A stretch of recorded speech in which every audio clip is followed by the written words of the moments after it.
Hello to everybody out there. We're here for ground rounds again today, Cairns Hospital.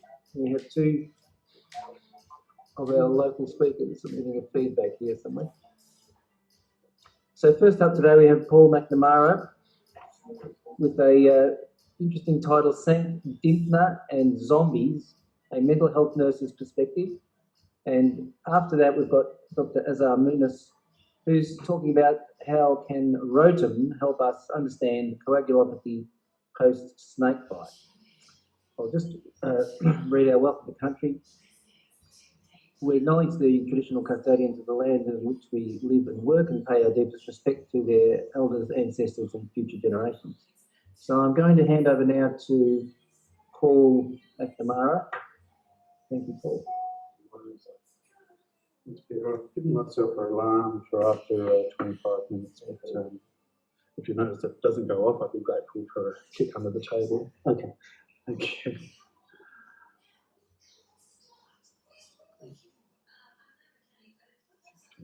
There we go.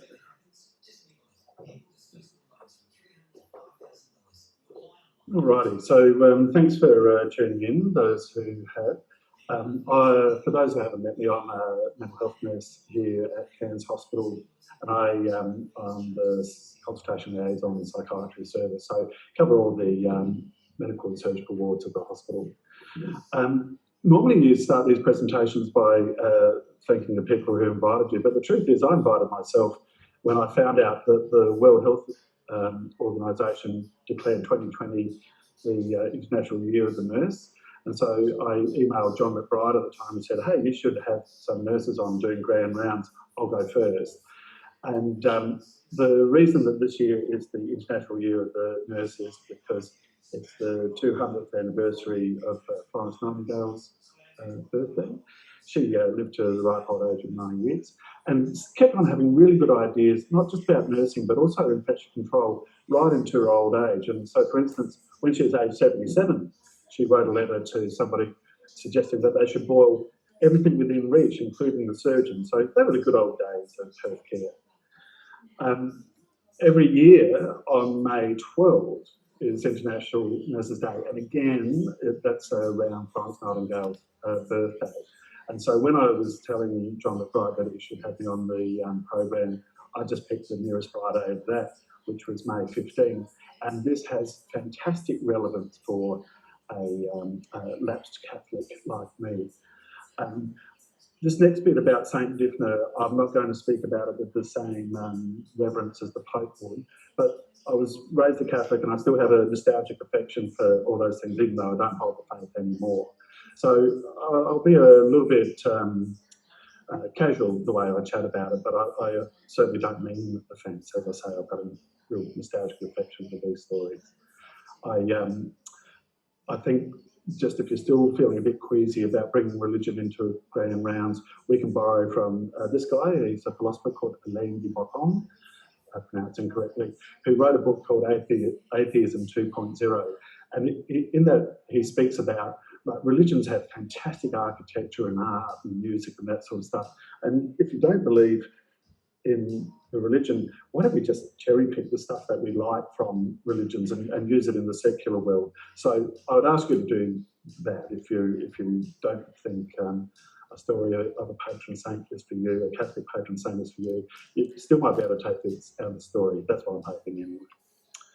So this is where I grew up, nearby this parish church, St Anthony's, and there was a primary school behind there. I went there and got taught to by nuns, and then I became a Catholic altar boy. Nothing happened, I'm pleased to report. And but one of the really good things about St Anthony's, being grown up in St Anthony's, is I got introduced to St Anthony from a very young age as the patron saint of lost things. And it's a good story. He lost a book which back in his day, Portuguese guy, early scholar before the printing press. And if you lost the book, it's a really valuable, irreplaceable possession. And he prayed so hard that the person who stole the book bought the book back. And so that's where he became the patron saint of lost things. And it kind of tells the story of how patron saints work in the Catholic Church for those who haven't been exposed. it's a weird thing. It's good preparation to become a mental health nurse, where you get told that there's one God, that God is the Father, the Son, and the Holy Spirit, and there's the Virgin Mary in there too. She's worth praying to. And then there's all these patron saints. There's hundreds of them, and each of those patron saints seem to have their own portfolio, which relates to some of their life experiences. So holding all those contradictory ideas in your head was pretty confusing at the time. But I think it's been really useful in my professional life as an adult to be able to hold those contradictory ideas and not have to subscribe to one set of beliefs. Anyway, so that's enough about the background. Let's get on to Dymphna. Dymphna was a 14-year-old girl living in Ireland, and sadly her mum died when she was 14. She was pretty sad about the whole thing, as you would be, of course. And but she had a faith to draw on, and she was comforted by the local parish priest, Father Gerard Burness, and she was managing her grief okay. Her dad, a fellow called Damon, didn't handle his grief quite so well. He was a pretty wealthy guy. He had staff, and he sent them off around all of Ireland to find a woman who was as beautiful and as kind and as wonderful as his wife was, because he was so struck by grief. They went off, and they found that they couldn't find anybody who was as beautiful and as kind and as wonderful as his wife was. And they fed back to Damon that the closest we can find to somebody as lovely as your wife is your daughter, Dymphna. That's where it started getting weird. So Damon, he was maddened by his grief, put it to Dymphna that maybe they should get married. And she went like, I don't think that's a very good idea at all, Dad. And yeah, but he stuck at it. He thought it's a terrific idea. It's his own way out of his grief that he could see. And she didn't really know what to do. So she popped down to the local parish church to see this Father Gerard Burness, who's a supportive guy. He summed up the situation with what was going on and thought, this is no good for you, young lady. We should get you away from here to a place of safety. And this stained glass window kind of tells that story very nicely. There's the nice, kind Father Gerard Burness with his arm around Dymphna, and just behind Dymphna's right shoulder is Damon, and he's got crazy eyes and a beard and a knife, so you know that he's trouble. So Father Gerard Burness and the caretakers, they were chaperoned, we're relieved to know, and Dymphna, the 14-year-old girl, fled Ireland to get away from danger, and found themselves sometime later in a place called Geel in Belgium. I'm pronouncing that wrong. People from Belgium put a more of a sound in front of it, but I'm not very good at doing that. And so that was good, that they got to a place of safety. Interestingly, a lot of people were reporting that when they met Dymphna, even though she was a 14-year-old girl, when they met Dymphna, and if they were having emotional problems or if they had mental health problems, that they found speaking with her of great comfort. And it's interesting when you see Dymphna now, the way she's when she's portrayed. She's always portrayed as she is here, holding a book and a sword. So the book celebrates her wisdom, even though she was young and she was interested to learn. And the sword, you can see there, is holding at her feet a demon down. So the sword takes power over those internal demons of people who are experiencing mental health crises. We'll call that sword a lens of pen. Just ignore those people getting their heads chopped off either side of the picture there for now. We'll come back to that. So this time last year, back in the days of international travel, my wife Stella, who's a nurse here at the hospital too, we went to Geel in Belgium on a bit of a pilgrimage for me. Stella wasn't so thrilled about it. We stayed at this hotel, the Corby Hotel, just for the chapelle of it. That's why I included it, just for that joke. And but we looked around Geel, and you can see all this veneration of Dymphna all over the place, both in the secular world and in the Catholic world too. There's a Saint Dymphna College, and again there's the book for wisdom and the sword called the lens of pen holding down the demon. And just up the road from the college is this Catholic cathedral, and it's the Cathedral of Dymphna, and quite a lovely old building. It's been around for a few hundred years, I can't remember how long. Inside it's still quite grand. all the stained glass windows either side tell the story that I'm telling you now about what happened with Dymphna. And just to the right of the altar is a picture, which I've got to warn you, it's a bit gruesome, which actually tells how Dymphna's life ended. So we'll come to that in just a moment. So there was Jeremiah and Dymphna in this town called Gill. She was being great help to the community, particularly those who were feeling emotionally vulnerable or had psychiatric problems. And Father Jerry Burns was just going about his priestly business. But they got tracked down. I think it was that they used a coin that wasn't familiar to the district, and somebody recognised it as coming from Ireland. And so Damon and his men came to Gill to track down Father Jerry Burns and Dymphna and to finish their unfinished business. So here's the end scene for what happened there, and we'll zoom in down the bottom left. And that's where Jerry Burns had his head cut off for not revealing where Dymphna was.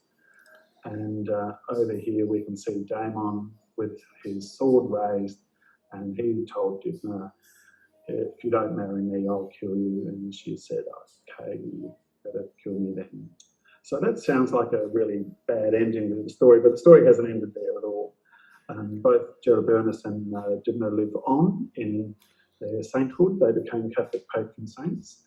Handy to know if you're looking after a patient who's experiencing either fever or gout, that Saint Jerry Burns is their man. They can pray to him, which is good.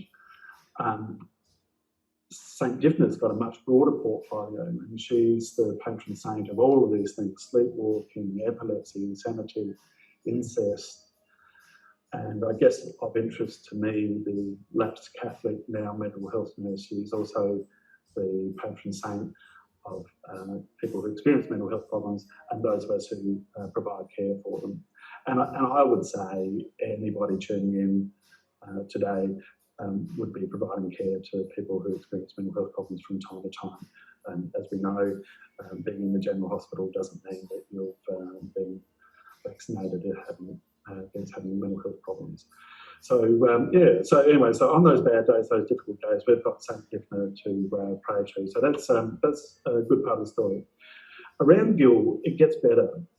They've got their own psychiatric service, and it's a gorgeous little town. If you get a chance to go to Belgium, include it on your journeys. It's a pretty little town.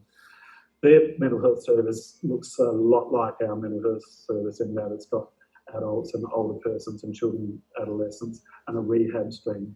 But it's got something that our mental health service doesn't have, and that's called family foster care. This is an enchanting part of the story. Gill, for over 400 years, has had family foster care in place.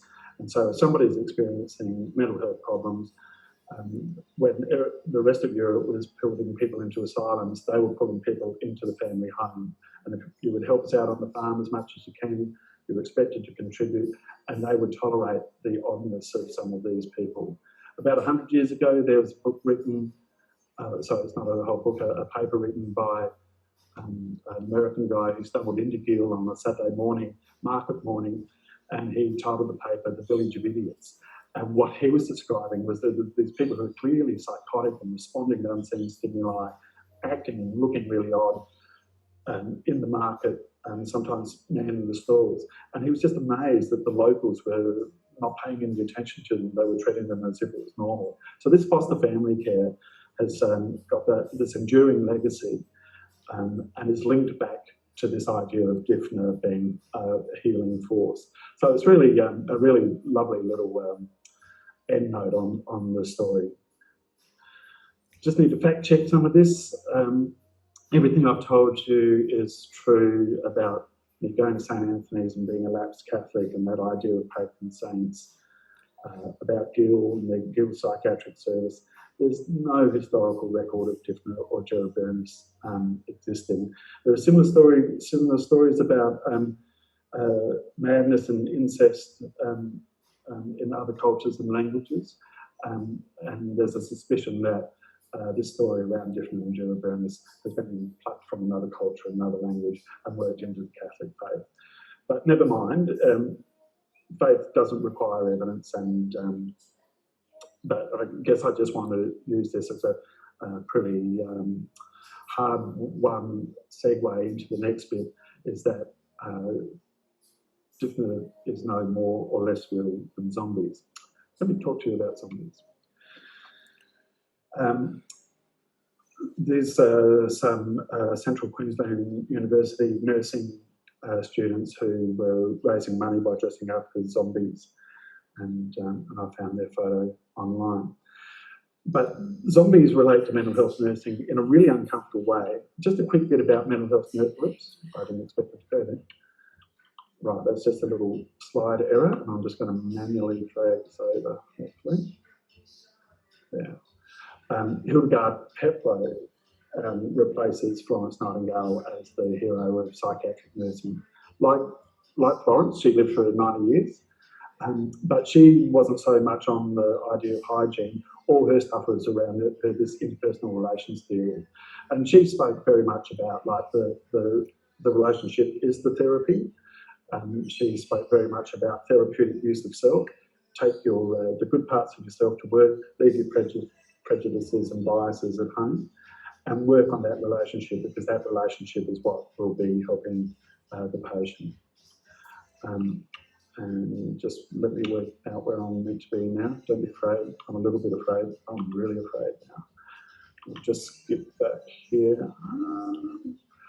Hope somebody's got some ondansetron on hand. This is quite nauseating. It's just me putting a slide out of order. Right, so just back where I wanted to be.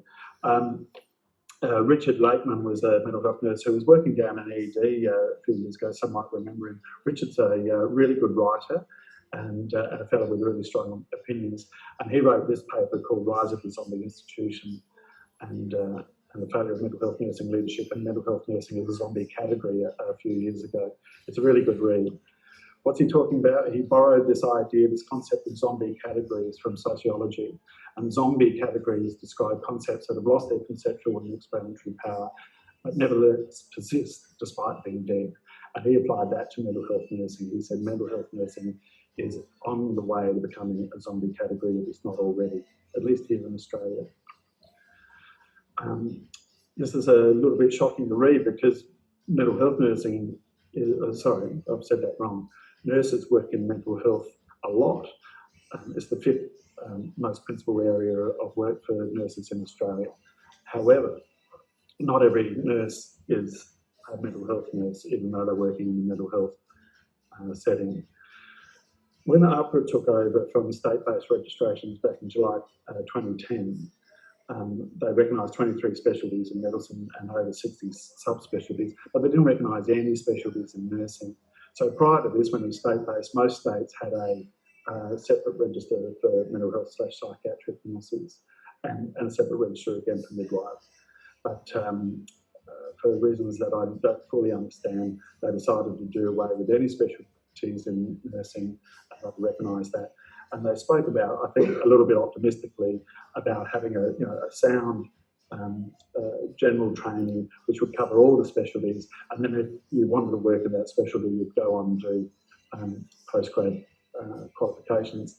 There's not much of a financial incentive to do that, and so at that time I was part of the discussion with the Australian College of Mental Health Nurses, where we went like, well, if AHPRA is not going to tell us who is a mental health nurse, maybe we, the college, should, and kind of borrowed a few ideas from the colleges of medicine and surgery, where it's the college who then decides who's fit to use that name.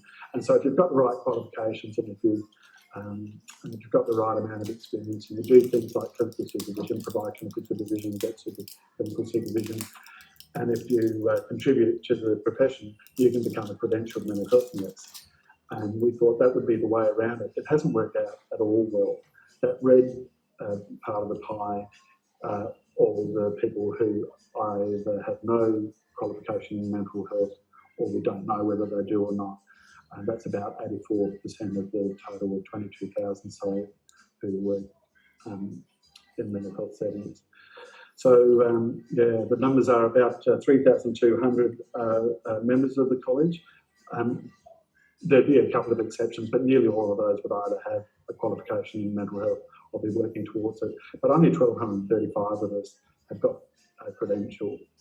And so that's 5.5% of the people working, of the nurses working in mental health settings are credentialed mental health nurses. And we're an ageing bunch. 58% of us are aged over 45 and a third of us are aged over 55. Not that there's anything wrong with that, of course. So it's a bit of a worry. I'm really worried about the future of not just my profession, but really the quality of care for people who are being nursed in the mental health setting. There's no guarantee that they will get informed, educated, qualified person providing the care. And if you compare that to midwifery, there is no comparison. You can't have a registered nurse who just wants to give it a go, wander over onto the birth suite and start catching babies. You've got to be a midwife or a training midwife to participate in that. And unfortunately, mental health nursing hasn't protected itself as well as the midwives. So that's all I really wanted to talk about. If you want to find any of the references I used or any more information about this, I've listed those on this blog post. And that's that slide that I put out of order, and that's the end of the presentation. So thanks for that. Cool. Thanks, Paul. Thank you.